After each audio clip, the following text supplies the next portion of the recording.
For tonight, I will be discussing journaling a losing trade. So, ayan. Journaling a losing and winning trade. Enhance your trading discipline. Okay? So, proceed tayo sa first slide. Ayan, no? So, total, di pa naman kayo masyadong gutom. Activity or tanungan muna. So, as you can see, yung yung mga naka-attend na, no? Ano na kayo? Exempted na, alam niyo na sagot dito. Pero sa mga hindi naka-attend nung Kamiranda Trading Journal or Trading Journal Clinic natin, bigyan niyo nga ako ng idea ninyo ano yung interpretation niyo sa tatlong illustrations na ito. Yan, si Kuya Acer, ano, sa tingin niyo. Sige, type niyo. Babasahin ko. Yung first picture, second, and third. Sige. Okay. First pick magulo, okay? Sabi ni Kuya Israel. Ano pa? Na-complete yung puzzle. Okay. Diba? Ang dami ah. Daming distraction due to colors. Analysis. Unorganized. Ano na? Ayan. Inconsistent. Ayan. No? So, along those lines, yung mga sagot nyo, no, malapit na. Okay. Or tama yung iba. So, isa-isahin natin tong mga illustrations na ito. Okay. So, umpisa natin dito sa, yun nga, magulo. Puzzle. Puzzle pieces. Okay. Ano ba yan, Mentor Ned? Actually, I think yung next slide ko, binuo ko na eh. Oh, ayun. So, isa-isa na lang natin, ano? So, technically, yung illustrations natin, uh, nag-i-illustrate lang sila or they stand for, first illustration stands for the trading data. Ano ba yung trading data? Yun yung mga mga trade results natin. Okay? Wins man yan or losses. Okay? So, siya yung nagsisilbing mga trading puzzle or yung mga puzzle pieces mo. Ngayon, yung mga trading data, ang advice dapat daw nag-undergo siya sa effective journaling. Okay? Ano naman tong effective journaling? Effective journaling naman, Kamiranda, is your process. No, yung proseso mo ng pagkuha ng trading data, okay, from your experience, wins, loss, and then um, kinikreatean mo siya, okay? Or ina-analyze mo yung result mo, okay? And then nagka-come up ka sa isang, mamaya i-share ko sa inyo ano yung dapat mong ma-come up. Okay? Pero yun nga, yung purpose ng effective journaling is pagkuha ng trading data and analyzing those data. Okay? Analyzing those data para magamit mo siya sa advantage mo. Okay? And then pag nagawa mo na yung effective journaling, eventually that can lead to profitability. Okay? Sabi nga dito ng isang kameranda natin, magulo nung una and kalaunan nabubuo. Okay? So, ito yung naisip na illustration ni Mentor Nel actually dahil para sa akin, tayong mga trader, para tayong isang puzzle na hindi pa or na kailangang mabuo. Okay? Imagine mo, ikaw, isa kang, let's say, ikaw mismo na trader. Watak-watak ka pa. No? Watak-watak ka pa. And then, in order for you to, para mabuo ka, kailangan mong kunin yung mga puzzle piece mo. And guess what? Nasaan yung mga puzzle pieces mo? Nasa market, nasa experience. Ito mismo yung trading data. Mamaya, mas mauunawaan pa natin yung kahalagahan na itong trading data and yung flow ng pag-journal. Okay? Sana you are following. So next tayo ng slide. Okay, so makikita nyo dito, quick comparison lang, no? Yan, so mind this timeline, year 1, year 2, hanggang 6 year na siya. Then meron tayong dalawang type of trader. Or may dalawa tayong individual trader. Trader A, Trader B. So yun nga, bigyan nyo ako ng idea or interpretation dito sa first trader natin. Si Trader A, anong sa tingin yung nangyari sa kanya o sa journey niya? As you can see here, year 1, year 2, okay, year 3, year 4, year 5, and year 6. Si Trader A muna. Sige, share your thoughts. Ayun, nako, natumbok na agad ni Sir Armando. No progress. Sabi ni Kuya Jenard naman, trade lang ng trade, stagnant, hindi nagjo-journal, di natuto. Hindi natuto. Same mistakes kahit matagal na. Okay. Tama, no? Actually, tama po kayo. No? Trading data lang yung naipon niya. Kumbaga, puro trades lang ang naipon niya. And, alam nyo ba, hindi lang ang trader, hindi lang siya yung trader na nagtitrade lang ng nagtitrade, ah. Actually, pwede din natin ma-consider na trader A ka kung nagtitrade ka, may journal ka din, pero yung journal mo, hindi mo rin ina-analyze, hindi mo pina-process, 'di ba? Hindi effective yung way ng pagjo-journal mo. So be mindful, no? Baka mamaya yung flow mo or yung approach mo sa journaling hindi advisable or hindi effective. Mamaya share naman sa inyo ni Mentor Nel yun, no? Para kayo or majority sa atin, effective mag-journal, 'di ba? Napapakinabangan natin yung mga trading data natin. Okay? So next tayo, si Trader B mukhang I think alam nyo to. Alam nyo kung ano nangyari dito. Sige, share your thoughts naman kay Trader B. Ano kayang nangyari sa kanya? Sino kaya to? May paalam ba to si Trader B? Sige, give me your thoughts. My process, full gear. Grabe na. Matalino, magaling. Ano to? Isagi, ano to? Naging disciplined na. Ayan. Si Arlon, si Trader B. Oy, hello, Mentor Luke. Okay. Actually, ang Trader B, pwede kang maging ganito. Hindi lang isa tong Trader B, no? Kumbaga si Trader B ay isang inspirasyon, no, na sa ating mga trader na maganda maging kagaya niya tayo. Kasi as you can see here, si Trader B naging gutom talaga sa trading day. Siguro sa phase na to, talagang nag-trade siya ng nag-trade, kinuha niya yung mga experience na kailangan niya sa market. No? Kumbaga, kinuha niya yung mga puzzle pieces niya. Okay, now nung nakuha niya na yung isang ingredient, no? Ang ingredient is yung result eh, 'di ba? Nakuha niya na yung ingredient, okay, result, may win ako. Result, meron akong loss. Kinuha niya yung ingredient na yun and then finorm niya sa ano, kinuha niya and then through effective journaling. Yun nga. Okay, and then after ng effective journaling niya, ay, eventually naging profitable siya. So, goal natin yan. No? Goal natin na maging kagaya ni Trader B. And ang ayaw natin eh maging si Trader A.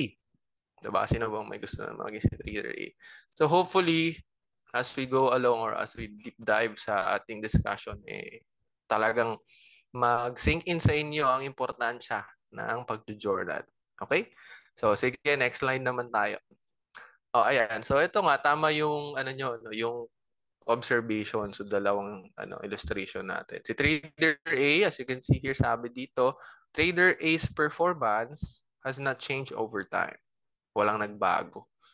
Okay? 'Di ba sa mundo, ang pinaka nagbabago is yung pagbabago eh. Tama ba yung phrase ko? No? The only change is yung change, parang ganun yun eh. 'Di ba? So kung di ka nagbabago, no, magtaka ka. Parang wala kang nagiging progreso noon. 'Di ba? Trader B naman, performance has shown positive improvement over time. So, bottom line, ano ang gusto mong ipabaon sa amin ngayon, Mentor Nel?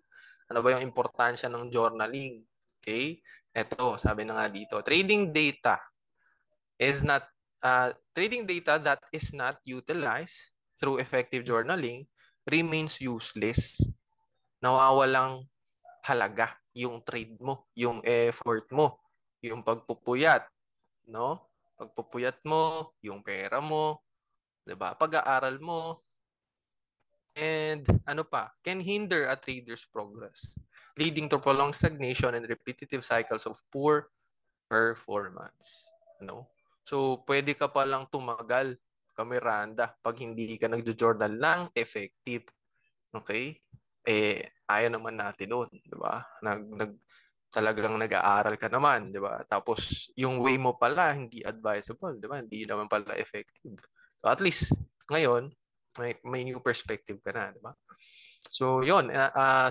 Next is effective journaling transforms raw data into actionable insights, crucial for achieving consistent improvement in trading results. So, yun ang importansya, no, ng effective journaling. Okay? Pwede kanyang bigyan ng progreso sa iyong trading journey. Okay? Type 2 nga kung medyo nabubudol ka na ni mentor na mag-journal. Type 2 nga, nakakainggan nyo na ba? Nakikita nyo ba yung purpose ng pag-journal? Kidding aside, no? Ang reality kasi, actually ako, personally, na-fall ako sa trap na ganun eh. Parang, ito. Type 3 Type 3 ka, Miranda. Type 3, kung napakasipag mong mag-trade, araw, gabi, madaling araw, pero hirap na hirap kang mag-journal. Kasi nga, type 3, yung tipong kaya mong sabihin, kaya mong patunayan, mentor, masipag ako, ito mga trades ko. Pero pagka tinanong kita, asan yung ano mo, mga journal mo, wala kang mabibigay. Nako. Di ba? Guilty, no? Guilty tayo dyan. Actually, ako din guilty ako. So, lalo na pag scalping. O, yun. Yung pa isa, minsan nga, yung scalping approach, nagiging ano pa eh, nagiging dahilan pa ng, parang nagiging alibay pa natin. Ay, mentor, scalp kasi, mabilis kasi, hindi ko na yun journal. Di ba? Mabilis lang naman eh. So, ano na lang, kakabisaduhin ko na lang. No? So, ibig sabihin, sayang kasi, no? Sabi nga dito, magiging useless lang yung trades mo. Ikaw din, no? So, yun lang naman. Again, hirap lalo mag-journal pag lost. Mhm. Totoo, no? Pero, isa sa mga, lahat ng kilala kong trader na talagang profitable, nag-journal kasi. So, might as well, gayahin din natin sila. Okay? Kasi sa trading, na-share ko to last time sa trading clinic natin ng mga trading journal owners eh. Ang sabi ko doon,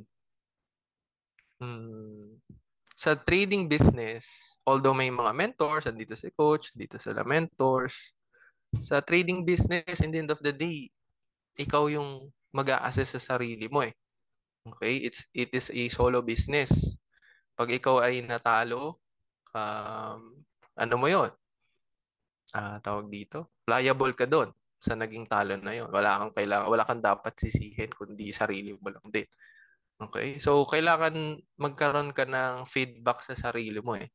And hindi mo makukuha 'yon nang hindi mo ina-assess yung sarili mo. Now, paano ba ma-assess yung sarili? Ito na mismo, no? Ito na yung sagot. Kailangan nyo mag-journal. Okay? So, that's it. Next slides tayo. Next slide. Okay. So, I think may nagtanong, no? Maganda yung tanong. Sakto dun sa slide natin. Bigyan nyo nga kami, mentor, parang ang sabi format. Kumbaga, parang ganun. So, ito yung, kumbaga, effective journaling sequence. Very simple lang siya. And gusto ko, pag kayo nagjo-journal, or di naman sa gusto, advice sa mentor, kung magjo-journal kayo along these lines.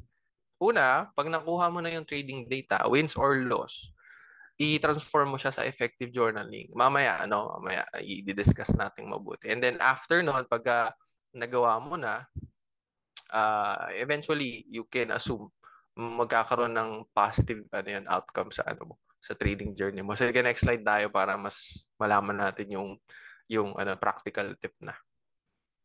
Okay, so before pa pala, benefits. Yung benefits, tinanggal ko na yung SSS pag-ibig, no? Kasi ibang benefits yan eh. Ito, benefits of journaling trades. Marami Internal, actually. sorry. Internal, Ay, sorry. hello. Parang na-close ko yata yung screen mo. Can you reshare? Ay, sige po. Thank you. Going back. Yan. Okay na po. Kita na guys.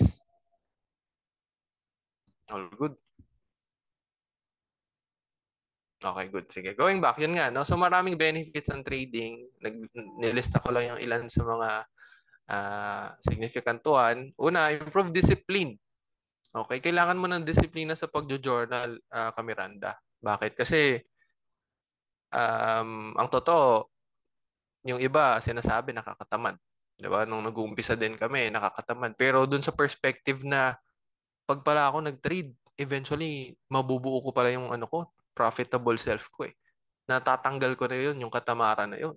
No? Kasi pag hindi ako naging disiplinado, tinamad-tamad ako, yung progreso ko, tatagal.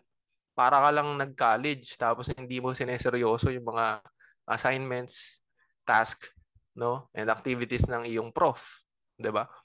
Kung hindi mo sineseryoso, tatamad-tamad ka, sige, diyan ka lang. 'Di ba? Tatambay ka lang diyan na matagal. So, ganun din sa trading. Kailangan ng disiplina. Second, increase self-awareness. Nasa title yan ng trading journal natin. Kung wala ka pa, nako, take advantage mo, Miranda. Nasa title yan, increase self-awareness nga. Okay, kasi ikaw din mismo yung nagsusulat. Yung relax na ikaw. 'Di ba? Yung relax, yung nag-analyze talagang ikaw, yung nagsusulat sa trading journal na yun. Okay? Iba kasi yung trader na nagtitrade na sa market kumpara dun sa trader na hindi nagtitrade. Yung tipong sinusulat niya na, 'di ba? Iba 'yon, iba yung version na 'yon. So, ayan.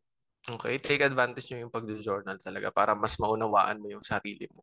Okay? Ano yan? Journey talaga yan. Diyan mo marirealize or dyan magsisink in sa inyo, lalo na kung baguhan pa lang or beginner po kayo, yung sinasabi nila na trading is a journey. Okay? Ibig sabihin, marami kang malalaman dyan. Okay? Sa sarili mo. Okay? So, yun. Kung ano bang trading style ka, ano bang favorite setup mo, preferred setup mo, entry approach mo, favorite indicators, ganon. Time of the day, favorite time of the day. Okay? Marami, marami. Third naman, better decision making. So, logically speaking, kung meron ka namang nakalista na scenarios, talo, panalo, eventually makakabisado mo yung market, guys eh. Okay, magkakaroon yan ng pattern sa mata mo. That's why nga, di ba? Sabi ni Coach, meron ka ng parang Fibonacci sa mata. Hindi ka pa bumababa ng lower time frame. Alam mo na, may left hand, right hand na yon. Alam mo na din yung gagawin mong setup. Paano ko ma-attain yung ano na yun, mentor na, yung level na yun, mentor na? Eh, kailangan mo ng experience, ng time, and then ng journal. Okay? So, yun. Ano mo yan, look forward mo yan na maging ganyan ka. Fourth naman, confidence building. Isa to sa nagiging hindrance din pag nagtitrade tayo eh. Wala tayong masyadong kumpiyansa sa trade. Okay? So, yun na nga, no? Kung meron kang mga previous experience tapos sinulat mo, meron kang data. Kumbaga, meron kang proof na experience mo yun in real time. Yung experience na yun kasi, kahit naman outside sa trading, di ba? Pag may experience ka, ano, ikaw ang gusto, ay, iba, ano, pag may experience ka, pag may experience ka, mas madali, di ba? Mas madaling gawin. Kumbaga, mas madali ka makakapag-desisyon. May kumpiyansa ka na. So, yun. And then lastly, high win rate. Technically speaking, kapag mas aware ka na sa win rate, I mean, mas aware ka na sa profitable setups mo, profitable approach mo, that can lead to higher win rate eh. Okay? So, next slide natin. Sige mentors, nakikita ko na yung importansya and benefits ng pagjo-journal. Now, paano ba? Paano po ba yung step? Meron po ba tayong step-by-step guide or eto no, disclaimer lang din kami Randa no, as I will share to you the approach, the dominoes of consideration. Take note, wala namang best, no? Wala naman talagang golden rule pag nagjo-journal. Okay? This is a new perspective to you no, on how to journal. So, pwede nyo gawin din personally. Pwede nyo lagyan ng personal approach. Pero, I advise or we hope na makuha nyo yung pinaka lessons ng bawat approach. Okay? So, before ako mag-discuss noon, tanong muna, ano to? Anong nakikita nyo dito? What is this illustration? Domino. Yes, perfect, Miss Nikki. Domino, yes. Now, ano bang meron dyan, mentor, sa domino na yan? And anong connect niyan sa ating discussion? Well, this domino or this illustration has something to do with our topic kasi. So, next slide natin. Ayan. So, domino, it is just an analogy from Mentor Nell, no? Para mas madali niyong nakuha. Okay? Technically, itong dominoes na to, or what I call dominoes of consideration, is a checklist of psychological, fundamental, and technical factors na kailangan mong reviewin or na pwede mong i-review kapag natatalo ka or even pag nanalo ka din. Okay? So, as you can see here, meron ditong anim na domino. Okay? So, let's see. Tingnan natin kung ano ba yung mga bumubuo sa dominoes na yan or domino pieces na yan. Ayun. So, mind you, Miranda, meron tayong tatlong factors, di ba? Major factors. Psychological, fundamental, and then technical factors. Mapapansin mo sa technical factors, merong nasa ilalim niya. May apat. So, isa-isa natin. So, ano yung una na domino piece, Mentor Nel? So, ayan, makikita nyo yung psychological factor. Okay? Familiar ba kayo dun sa parang phrase or quotes ba yun na it all starts in mind? Tama ba? Tama ba yung English ko? It all starts in mind. Okay? Kasi, di ba, pagka naisip mo, parang sabi to ni Kong TV, yung vlog.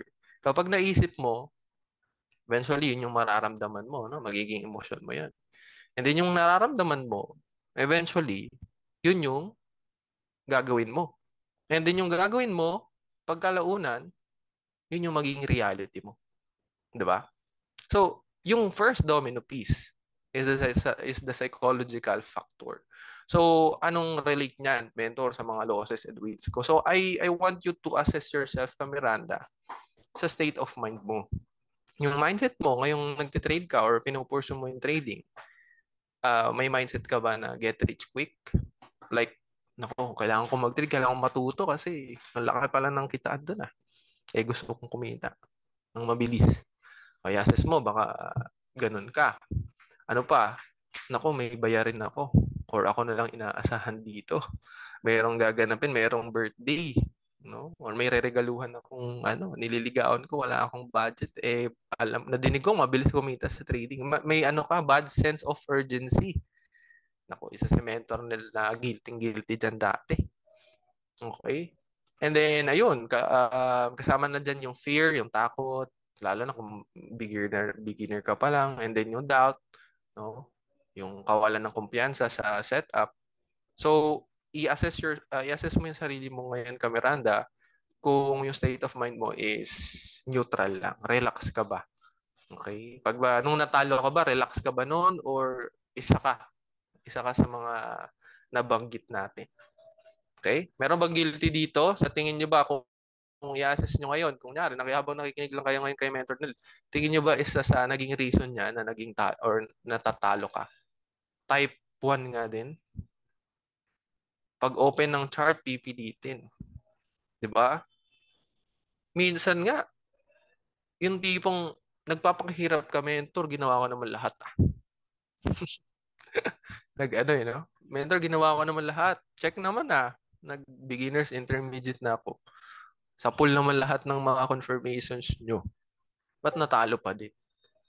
Minsan, ang totoo, mali lang pala tayo ng domino piece na tinitingnan at finofokusan.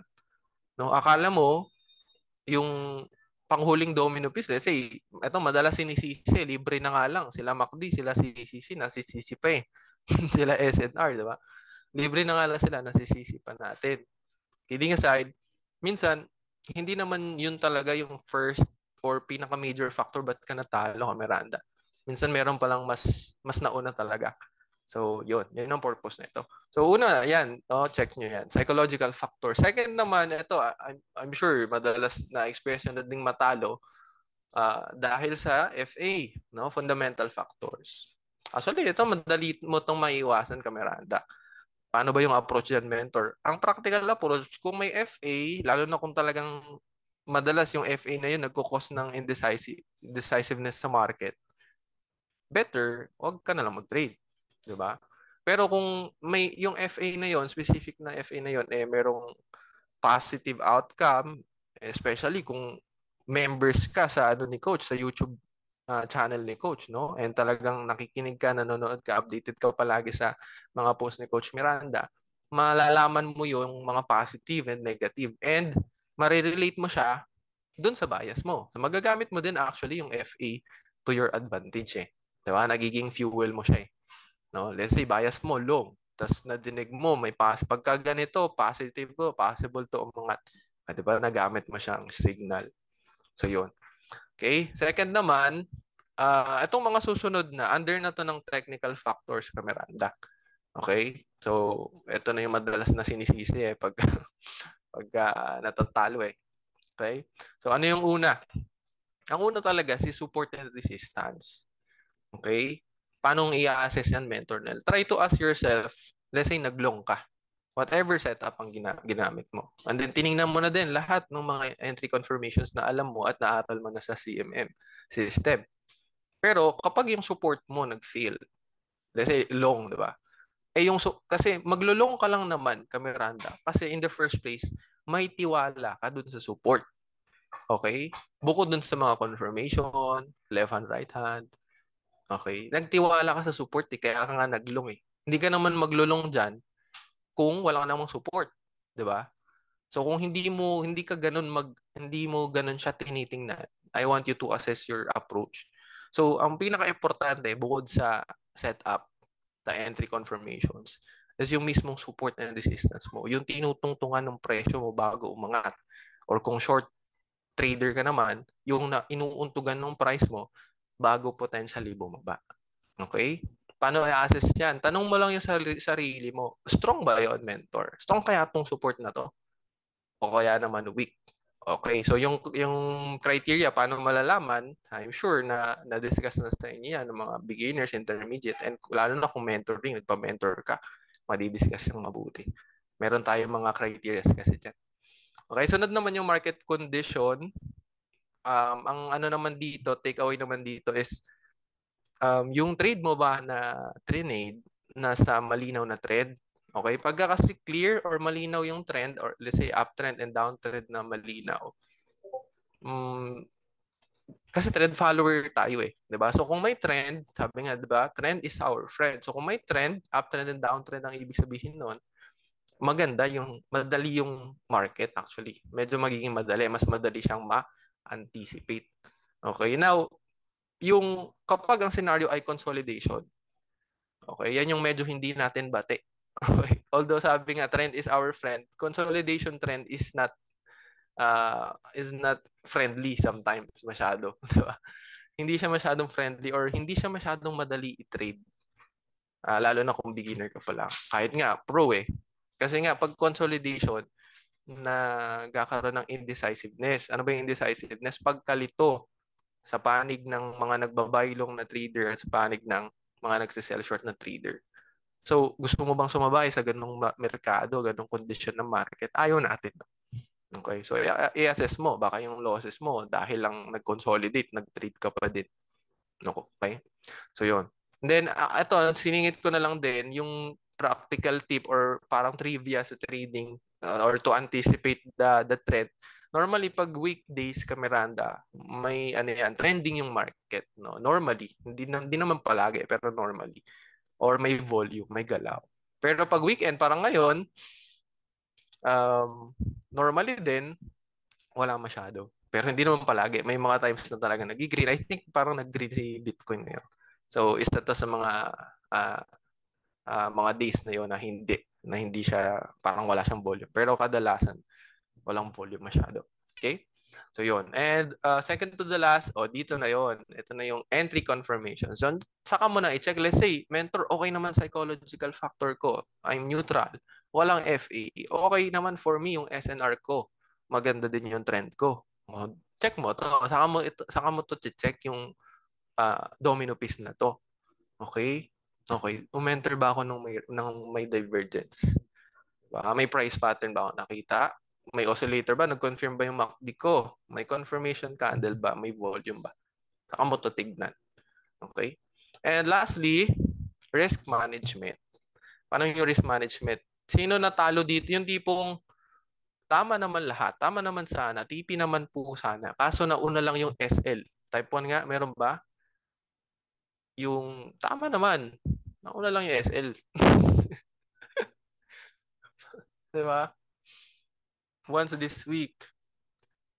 Anong pakiramdam? Anong pakiramdam na nauna yung SL?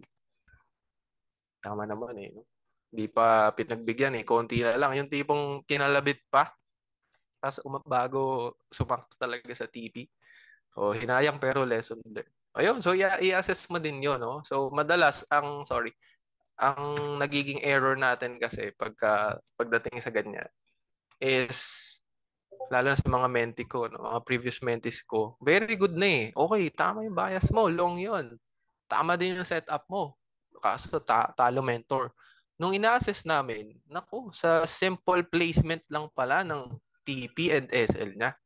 No, yung SL ba, ito logically, dapat majority sa inyo alam na to, no? Ang rule, pag let's say buy long trader, naglong ka, saan ang logical SL dapat ilagay? Kasi nga, saan dapat? Sa ilalim ng ano? Saan ilalagay yung SL? Yun, sa ilalim ng support. Okay?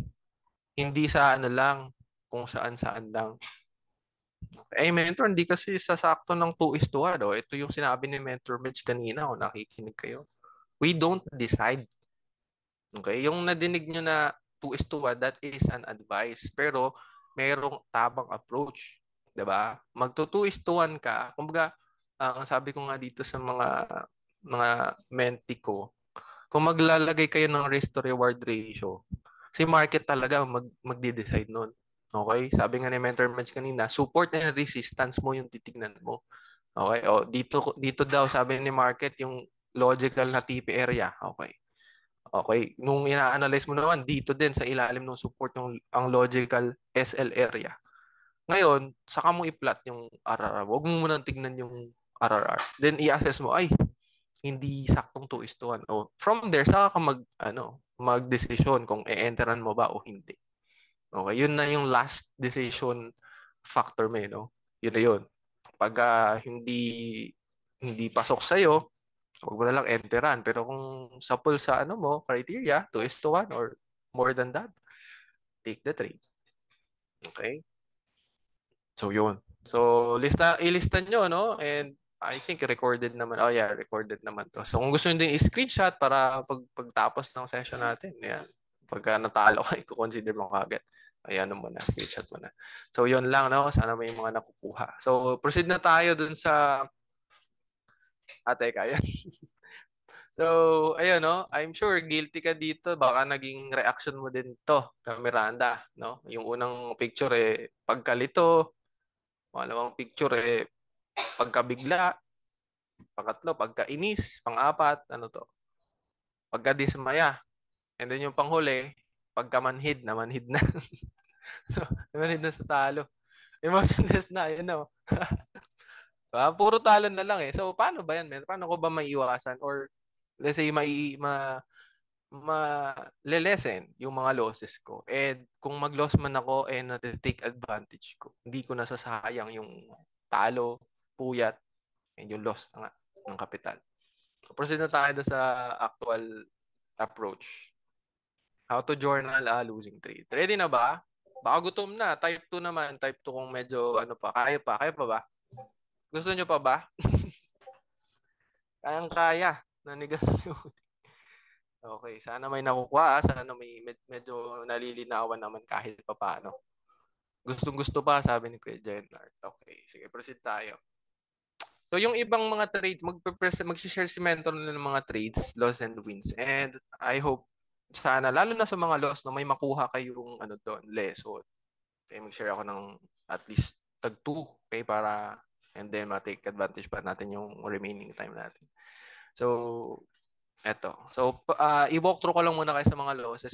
Yung mga naka-attend ng Trading Journal Clinic, baka aware na sila dito sa loss na to. Yung isang loss ko, binago ko, no? I-share ko yung medyo latest kong loss. So, ito yung first loss na journal ko, yung WLD trade. Mamaya, bisitahin natin yun sa chart. Pasadahan lang natin. Ayan, no? Kalos ako dyan. Second loss naman, ito, neto lang to. Netong 7, I believe. Ayan. ETH. Kala ko tataas pa and eventually, boom. SLC mentor din. So, i-assess natin yan. later on. So, mentor, sige, paano ka ba nag-assess? Can you give us an insight considering those uh, domino pieces, mga factors? Paano ko ba i-assess yung mga losses ko? Sige, puntahan natin yung chart. Unahin natin yung WLD, no? Pero para magkaroon kayo ng guide, yung journaling ng mga loss is simple lang naman siya. Talaga. Okay. So again, no, sabi ko nga yung approach natin hindi naman siya golden rule. Pwede kayong maglagay ng sarili ninyong pampalasa or sarili ninyong approach pero sana ma-consider niyo tong flow na to. Okay?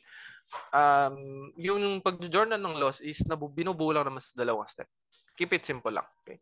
First step is let's say natalo ka. I-analyze mo yung major factor na nag-influence doon sa resulta ng pagkatalo mo. Okay? Sabi nga dyan, di ba? So, alam niyo naman na yon, list of factors na you believe contributed to your loss. Actually, ako nga, it's up to you, no? Kung gusto mo lahat ng factor, um, it's up to you kung lahat ng factor ay i-consider. Pero kung gusto mo maging efficient lang, kahit kung anong unang domino piece yung bumagsak, yun yung kunin mo. Yun yung bigyan mo ng uh, analyzation. Okay? So, let's say, gawin natin yan mamaya. So, yun na nga, psychological state, fundamental factors, support and resistance, market condition, entry confirmations, and risk management. Alamin natin. Second step naman is create a conditional rule. Ito na yun. Ito na yung bubuo. Okay, ito na yung magkukompleto para masabi yung pag-journal mo ay effective. Ano yun, mentor? Kailangan mong mag-create ka, Miranda, ng rule, conditional rule. Meaning, yun nga, conditional. Gagawin mo, more on verb siya. Okay? More on verb. Okay? Or kailangan mo siyang gawin. Parang pautos siya sa sarili mo. Okay? So yun, to follow the next time you encounter a similar scenario. Parang ganito yung phrase niya. When, space or blank, I will, blank.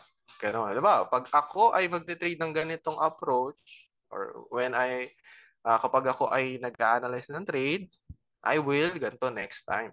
Diba? Mamaya i-assess natin sa real time. Okay, sige, puntahan na natin yung loss ni Mentor Nel. Pasadahan na natin siya. Okay, yung WLD muna, backtest natin. This trade is, sabihin nyo kay Mentor na kung sa tingin nyo, no, saan ako nagkamali. Yung mga alam na yung sagot, hayaan nyo na yung iba. Okay? Na-share ko na to last time. July 14 na trade ni Mentor Net kay WLD. Okay, puntahan natin yung chart. Kita ba yung chart ko, Kamiranda? Type nga. WLD. Okay, puntahan natin. Tapos i-backtest natin para malaman natin yung naging story. Ba't ba ako nagkamali? Ba't ba natalo si Mentor Net? Okay, so as far as I remember, kunin muna natin yung date para eksakto. July 14, Sunday yun. Aha. Okay, teka. 4 hours time frame. July 14, Sunday. Okay, dito yata banda. Sige, try natin i-hide, no? Para lang ma-feel natin yung real-time scenario that moment. Real-time na, no? That moment pa. Ayan. Okay, so ano bang naging story ng trade mo, mentor? Ano ba iniisip mo nun? Ano bang umiikot sa utak mo nun? Puntahan natin yung first time frame, yung malaking time frame sa daily. Makikita mo dito sa screenshot ni Mentor Nel. Meron akong support na pinagkatiwalaan. Okay? Yung old support noong November 2023, puntahan natin sa chart. Old support noong 2023.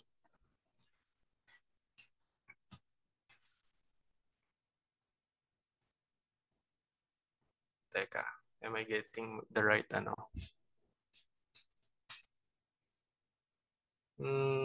November, no? Let's see, teka, check ko sa 1 hour time frame. 1 day.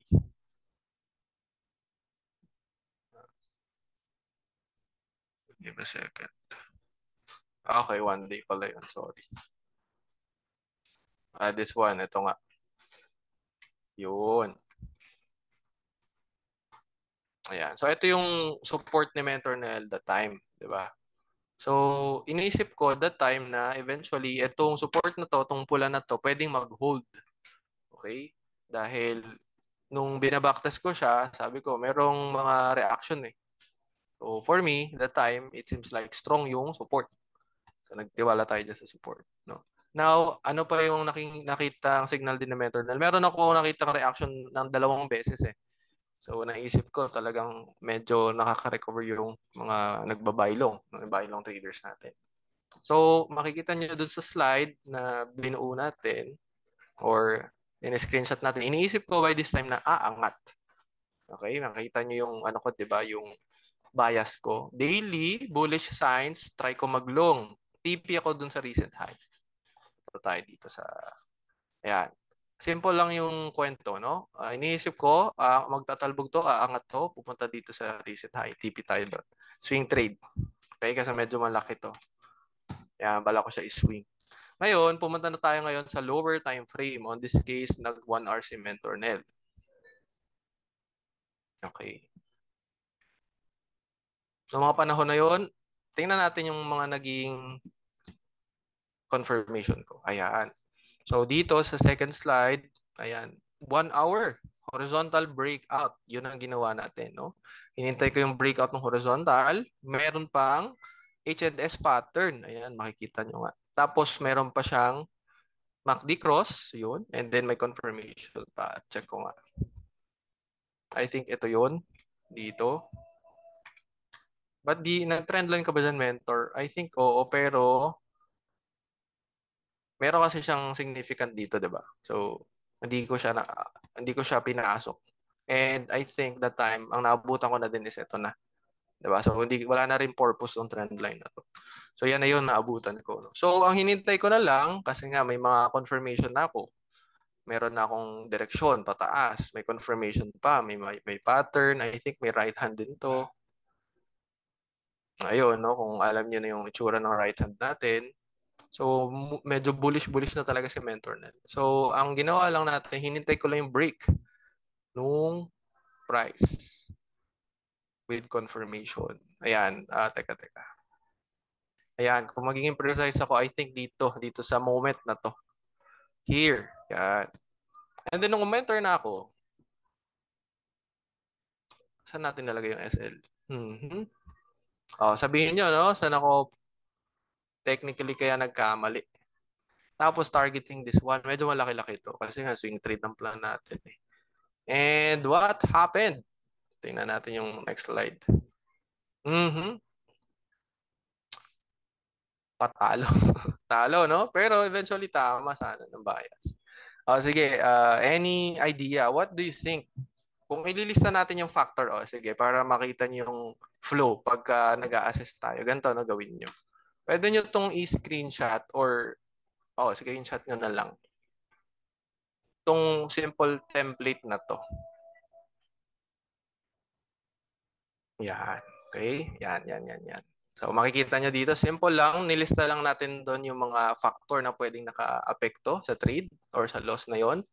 And then, ilagay mo yung reason of loss. Siguro, pwede mo namang singitan dito ng reason of win. Okay, hindi ko na lang nalagay. Kasi specific to for loss eh. Then, rule for the loss. Okay, yung gagawin mo next time pag na-experience mo yung scenario na yon. So, sige, let's say, assuming, check ko na yung okay yung state ko noon. Psychological state, I'm neutral at the time. Fundamental factor, I believe wala naman. So, focus tayo dito more on more on technical factors. Sige, what do you think? Ay, teka. Sige, bigyan niyo ako ng idea, Miranda. What do you think happened dito sa trade na to? Ba't kaya natalo sa mentor? Okay. Ito. Sige, basahin natin. Maganda.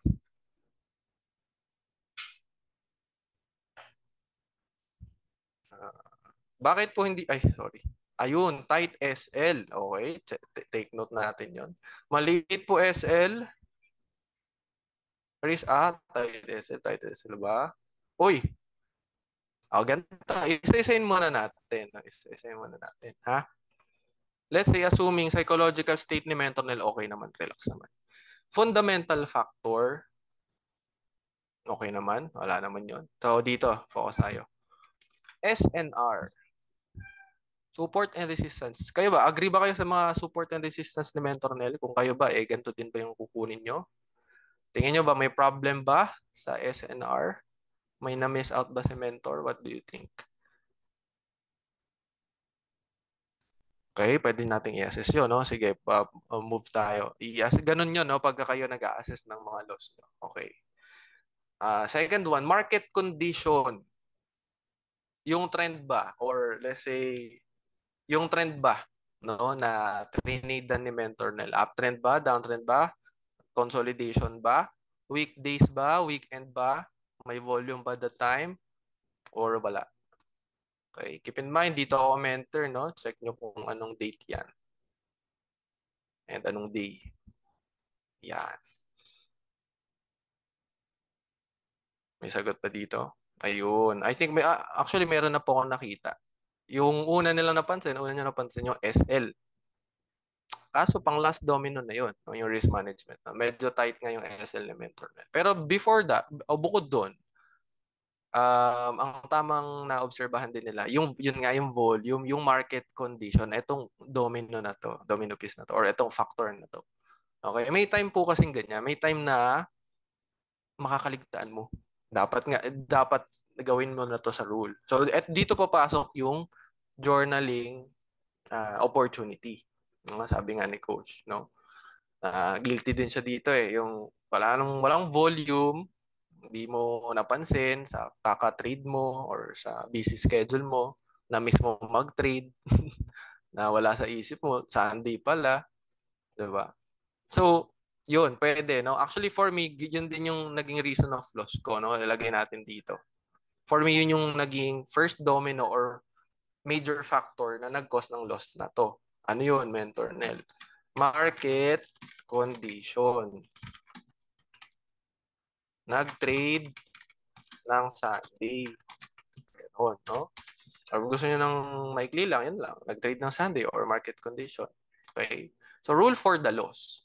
So, dito naman papasok yung conditional factor na sinabi ko sa inyo. Na kung babalik tayo dun sa ating uh, dito sa ating slide, balik tayo dun sa guide natin. Ayan.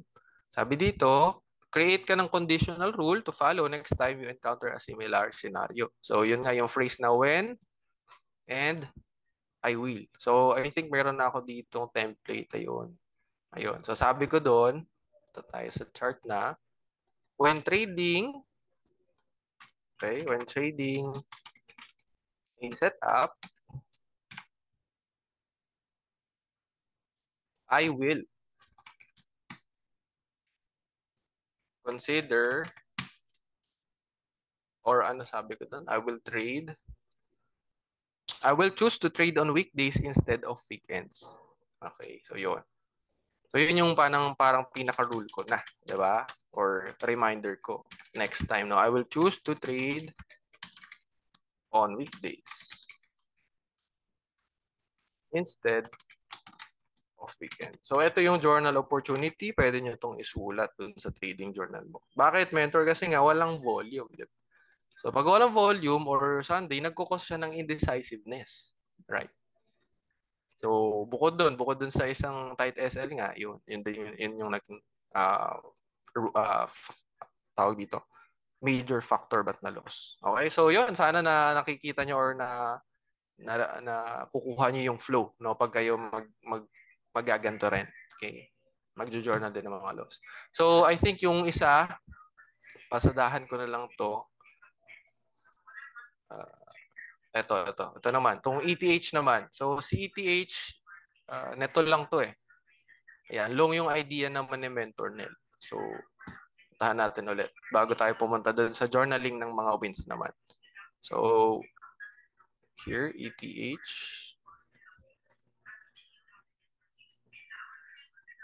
Okay. So, dito. Sa ETH naman, very, very fresh pa sa utak ni Mentor Nel, ba't ako natalo doon is, una, hide natin to, no? Dito yun eh. Yan, hide natin. Okay. Assuming yan palang yung nakikita mo. Okay. Nakikita natin kameranda. So, logically speaking, syempre may support tayo dyan. And then, hinahanap ko yung bubong. Okay. Kasi nag-i-impulse, hinahanap natin yung bubong, syempre. So, upon backtesting or historical, historical approach lang. Look to the left. Ang nakikita ko, or nakita ko that time, ito yung logical kasi may nakita kong 1 and then 2. So, medyo pa ako dyan. Ina-anticipate ko pa lang. Pero yung for me, yung pinaka-solid na talaga akong pangmatagalan ito kasi maraming touch dito eh. Yan. Now, nung Fibonacci ko siya, na malaki, kaya nag-make sense kasi itong 0.32. Sabi ko, uy, okay, ito pala yung parang key level ni ETH. Tapos itong 236 ay hindi ko masyadong na-consider. Kulangin natin ng light, dirty white yan. Hindi ko masyadong na-consider yung 236. Bakit? Kasi kung bababa ako ng lower time frame. Ayan, for me kasi hindi siya naging significant bubong. Kaliwa naman. I'm not sure kung na-check ko to that time. Pero it seems like hindi naman masyado. Meron reaction dito, no? Tapos, ano pa? Okay, dito meron. Siguro sa lower time frame. Check pa natin. Okay, nasa 4 hours view na tayo. Okay, so yun. Ito nga. So, technically, wala to sa ano ko noon that time. Hindi ko to siya consider. So, let's try to remove this one. So, iniisip ni Mentor Nel na baka magtuloy pa Miranda, no? Yung move pataas. Up until dun sa logical na bubong na nakita ko. Okay? So, that's why long ang idea natin. And then, sabi nga dun sa plan natin doon, yan, 4 hours bullish continuation, long ko pa, TP ako 217.32. Paano mo pinasok Mentor? 15 minutes bounce sa 236 na support with MACD cross and CCC. Yan. Okay, nag-bounce dito, masok tayo dito, assuming sasapul doon. What happened? Ayun, mali. Okay. So again, sige, quick analyzation. Tingin nyo, bakit kaya nagkamali? Ano bang meron doon? So, isahin natin ulit. No? So, dito yung banda.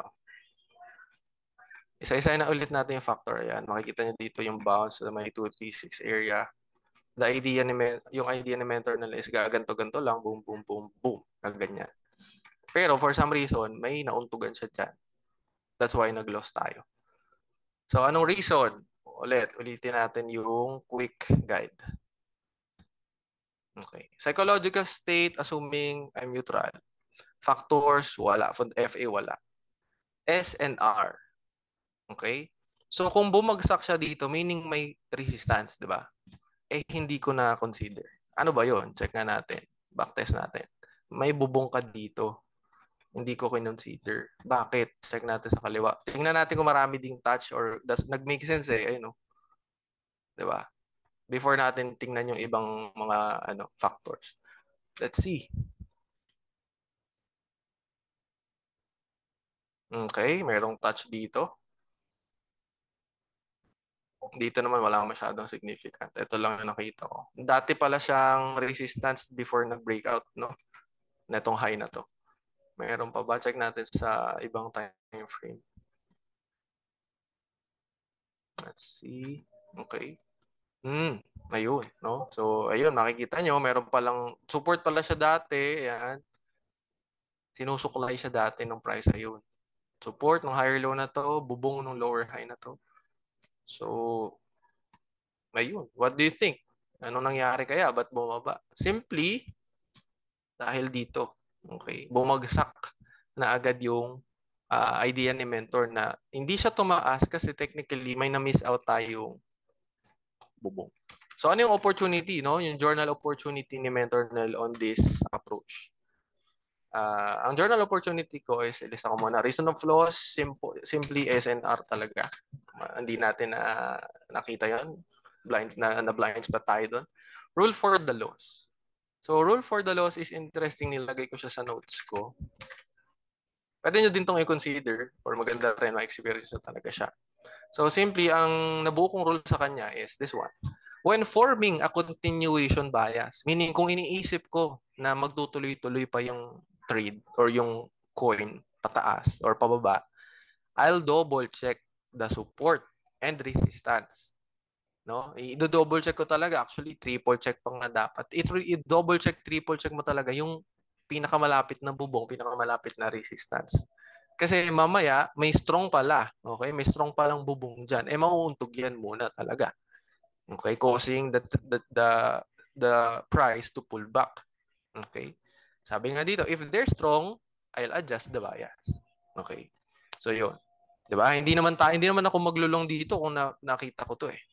Diba? Itong puti na to, itong bubong na to. Diba? So, nakuha mo na kagad yung loss. Okay? Bago ka pa tumingin, ano bang trend yon, may CCC, MACD cross ba? Na-solve mo na yung main reason. SNR, work on that next time. Okay? So, yun. Any questions so far before tayo pumunta dun sa, sa journaling ng mga wins? Simple na lang din siya. And yun, meron pa naman tayong 30 minutes. SL should be below the tip of the candle. Okay. All good. Ganda ng topic. Uy, thank you, Miss April. Sana may nakukuha. All good na? Ready na dun sa resistance and buying pressure weakening mentor. Yes, pwede yun. Pwede.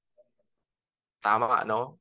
Isa yan sa sign, no? So, nung nauntog siya, maybe, humina na. Ayun, na siya dito. Nag-weakening na. Okay. Sige. Okay, sige. Proceed na tayo. No? Pwede nyo itong screenshot ka, Miranda. Pwede nyo ding i-apply, no? Para madali nyo mabacktrack yung mga losses nyo. Okay? Screenshot nyo na lang. Alright, so yung remaining 30 minutes natin, spend natin dun sa last topic, which is yung journaling a winning trade. Journaling a winning trade is simple lang din. Para lang din siya ang journaling ng loss. Okay? And then if ever man may remaining time pa tayo, maybe we can ask coach for the permission if pwede kayong share ng screen, ganyan. Share kayo ng mga losses nyo, try nyo itong i-incorporate. Pero let's see. Pa tayo? 30 minutes. Okay. Next tayo dito. Paano naman mentor mag-journal ng winning trade? Okay. Kung yung purpose ng losing trade, makabuo ako ng rule na pwede kong gawin next time para pag na-experience ko yung same scenario, maiiwasan ko siya. Meron akong rule. Paano naman pag winning? Okay. So, simple lang din. Two-step lang din. Okay. First step is same lang. I-analyze mo yung major factor na naka-influence dun sa trade results are primarily responsible for your win. Okay? For example, relax ka ba? Check. Wala bang FA? Check. SNR mo, strong ba? Check. Condition nun, maganda ba yung trend? Check. Entry confirmations, kompleto ba? Or umenter ka ng walang confirmation or kulang? Risk management mo ba maayos? Logical ba? Conservative ba? Or masyadong aggressive? Yun. Second step, same lang din. Create ka conditional rule to follow the next time encounter. Parang, for example, I will trade, for example, I will trade a horizontal breakdown if lahat ng factors ko align in my favor. Okay, parang ganon. So, share ko yung mga wins ko naman. Okay, so win 1, number 1. Ito yung mga latest wins ko na. Okay, hindi ko na i-share yung mga previous yung month kasi ang dami yun eh. No? So, yung latest na lang para din, maano natin yung time. So, win, ETH lang din, no? Nagiging favorite na ni Mentor si ETH. So, after ko mag-loss, na-loss tayo dito eh, diba? So, sabi ko, okay, parang may support pala. Ay, may bubong pala doon, strong.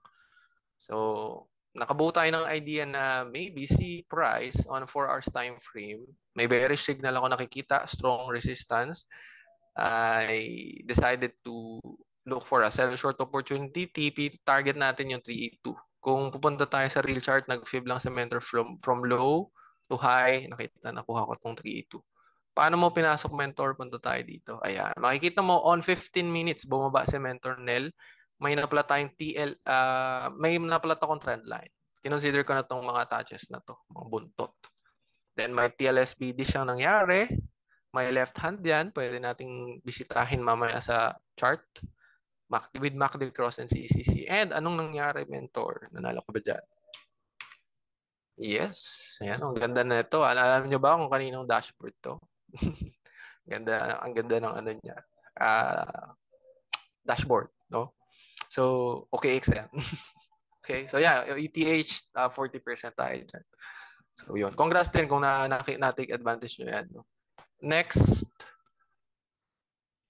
number 2 naman, ETH pa din. Same lang, no? Same. So, hindi bumaba pa actually yung ano na yon, yung trade na yon, no? Nag-exit na ako ng 382 pero bumaba pa siya sa 0.5. Upon back testing, strong yung 0.5. So I decided na, uy, baka umano to. Mag-hold yung 0.5, strong yung 0.5. Siguro hanap ako ng long. TP ako 618. Nag-fib lang ulit ako dito 0.A to point B, high to low. Paano ko in-enteran? Ayan. May nakita tayong same lang ulit, no? Horizontal. Meron tayong horizontal resistance. Ba't di ka nag-trend line, mentor? Pag pumunta tayo ng real chart, tapos na yung trend line kasi dito, no? Nag-sideways na si market, Miranda. So I decided to use this trend line na lang. And then after noon, na-double check natin, meron tayong convergence, right hand. Meron ding triple bottom. Yan, this one, kinonsider ko na siyang triple bottom. Bullish pattern, di ba? Plus MACD cross and CCC. Then what happened? Yan, panalo tayo ulit. Okay? Yan yung mga latest trade ko. Siguro this Monday na lang ulit tayo maghanap. Pero yun yung mga latest trade ni mentor na check natin sa sa real chart. Okay, so ayan, ito yung walahin ko na. So, nung mga oras na po na yon, natauhan si mentor na sabi ko, naku, parang may strong palang bubong, no? And I think, kung Fibonacci perspective, si 236 yung nag-make sense doon. Teka ha. 0.236. Or around 0.236. Hindi siya sakto, no? Yan, around 0.236. Kasi nung binabacktest ko, marami nga siyang touch. Yan, ito, no? So, natauhan tayo dyan. Uy, okay, meron palang bubong. May support pala before na nagiging bubong.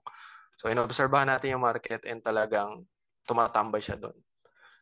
Okay? Leading to us, na nagkaroon tayo ng bias na baka bumaba. So, nung pinaplan ko yung TP ko, sabi ko, if ever man bubaba, saan to babagsak? Diba? So, kinuha ko lang yung low to high ni Fib.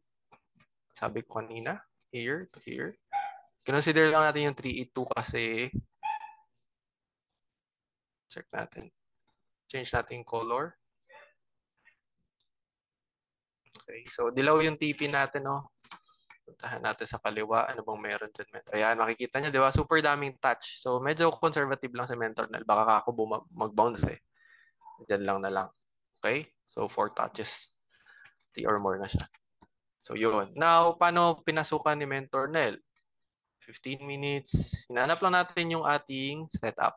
Okay, on this case, ang nagpakitang setup ay trend line support, breakdown. Meron tayong trend line dito na kinonsider, touch, touch, touch, touch.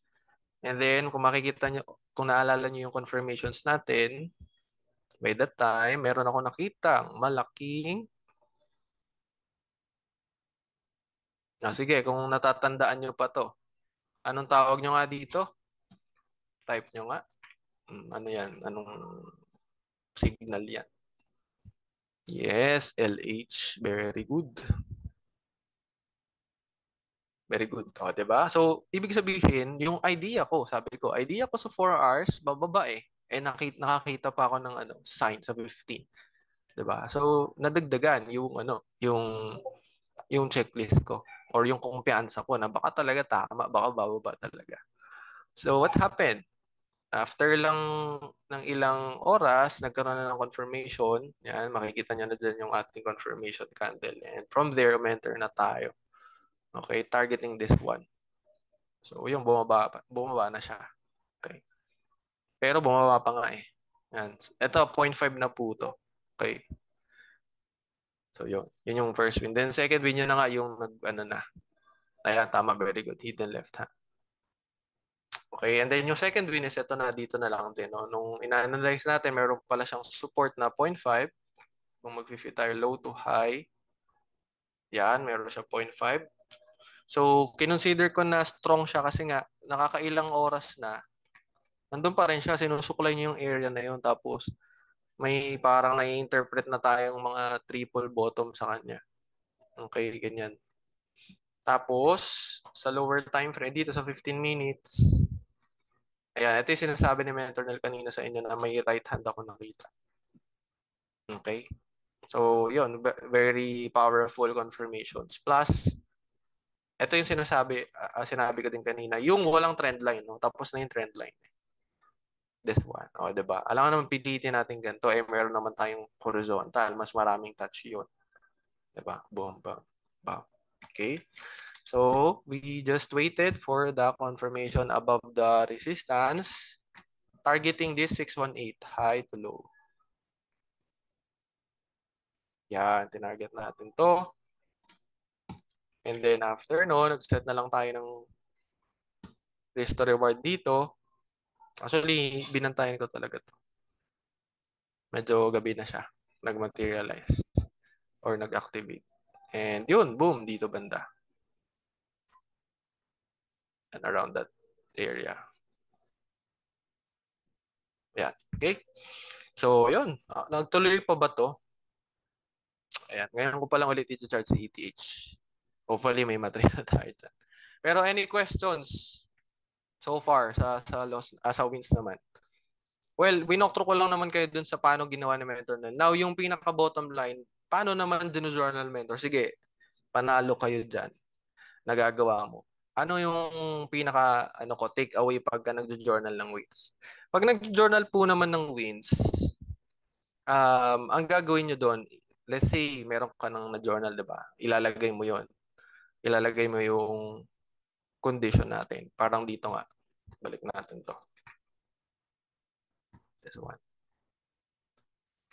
Yan.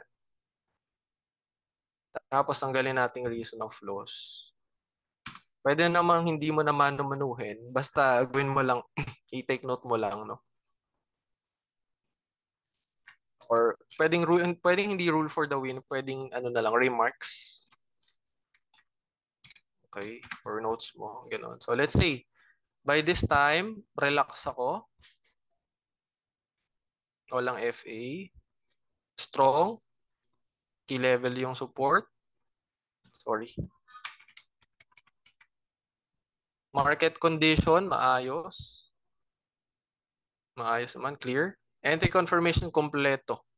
Risk management, conservative, maayos. Anong remarks? So, ang remarks ng mga wins is simple lang. Kasi, pag nagte-trade na kayo, Kamiranda, lalo na pag nakapag-mentoring na beginners intermediate, meron na tayong checklist dyan eh. Diba? Sinishare na yan, inaaral na yan eh.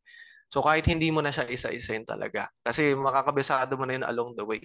Pag ako nagba-bounce play, ganito yung mga scenario. So, you can simply type or write to your journal yung salitang this one. Teka. Ito pala. Ayun. Ayun nga. Yung I will trade a horizontal resistance only if all my key factors align in my favor. Pwedeng ganon. Okay? Lagay mo dito. Or simply, I will only trade if all of the factors align in my favor. Okay? And bukod dito, no, bukod sa journaling na ito, I challenge you to assess your wins every week or every month. Pwede naman. Every month. And ilista mo, Kamiranda, yung mga top top or high probability setup na nangyayari or na natitake advantage mo. Okay, yung mga nananalo, let's say, pagkatapos ng 30 days ng pagjo-journal mo, pagtitrade mo, nakita mo, naobserbahan mo na ang palagi mong natitrade ay break out. Okay? Or let's say TRBO. Out of your, let's say, sa loob ng isang buwan, naka 20 trades ka. 15 doon, puro lang TRBO. O ano ibig sabihin noon? Ibig sabihin noon, si TRBO yung high-performing setup mo. Might as well, i-take advantage mo siya palagi. Okay? Pwede mo nang masabi. Yan yung bread and butter mo. Okay? So, next time, sa susunod naman na buwan, ayun, lagi mo siyang gamitin. Diba? Ano pa ang pwede nyo i-take advantage or dapat nyong malaman pagka nagjo-journal kayo ng win? I-take note nyo din yung time and date. Okay, time and date. I-assess mo yung time and date, no, kung ano yung average weekdays ba, weekends ba. Okay? For example, out of yun nga, same example, out of your 20 trades, 15 doon, puro weekdays. Tama, no? Panalo. And then yung 5, natalo dahil weekends. So, yun yung data mo, nagsasabi sa'yo na maganda pala mag-trade ng weekdays or weekends. Pero case-to-case basis, no? Baka mamaya may trader dito na natitake advantage pa rin yung weekends, no? So, sabi nga kanina ng mga naunang mentor, case-to-case basis, kanya-kanyang scenario, no? Yung approach ni mentor na lang pag-journal, maybe iba sa approach mo, pero hopefully, makatulong or nakatulong itong yung perspective na to. Okay? So, to summarize our topic, okay? Sa pag-journal ng loss and wins, ito yung gusto kong i-share sa inyo. Okay? So, journaling a losing trade goes beyond identifying the reason for the loss. Ibig sabihin, hindi nagtatapos ang pagjo-journal mo sa pag-alam mo lang sa rason bakit natalo yun. It involves truly reviewing ng trade and establishing non-negotiable rules to address identified issues. Okay? Huwag kang papayag na pag natalo ka, wala kang makukuhang lesson and wala kang magagawang rules. Dapat makabuo ka, makaipon kayo ng mga non-negotiable rules, conditional rules. Okay, na pwedeng mag-assess, okay, or maka-address dun sa error mo or sa loss mo. Okay, similarly, journaling winning trades naman allows you to understand and replicate, ulitin, okay, yung mga factors contributing to your success. Makakabisad mo daw. Okay, eventually, lahat ng scenario, eventually makakabisado mo. By documenting and analyzing successful trades, you can identify effective strategies. Ayan, on our case, isa lang may strategy natin, di ba? CMM strategy. Pwede nating i-relate dito yung entry models natin, yun nga, paano, yung setups natin na tinatawag. Malalaman mo eventually yung high-performing setups mo, yung bagay na setup para sa'yo. Pang tabo trader ka ba? TRBO, TLSBD trader, bounce or correction trader, okay? Or reversal trader, no? Yung transition play trader, yan. Okay? Reinforce positive behaviors and boost your overall trading performance. Okay, lastly, by consistently journaling both losing and winning trades, you can create a robust framework for continuous improvement and sustained success in your trading journey. So with that said, Kamaranda, sana na malinaw sa inyo, no, yung importance ng pagjo-journal, no? Umpisa doon sa importansya, sa benefit, and sana naunawaan yung approach, yung practical approach, paano siya isinasagawa. Okay? So, may tanong ba? Subscribe, like, follow, and share. Sige na please, Kamiranda.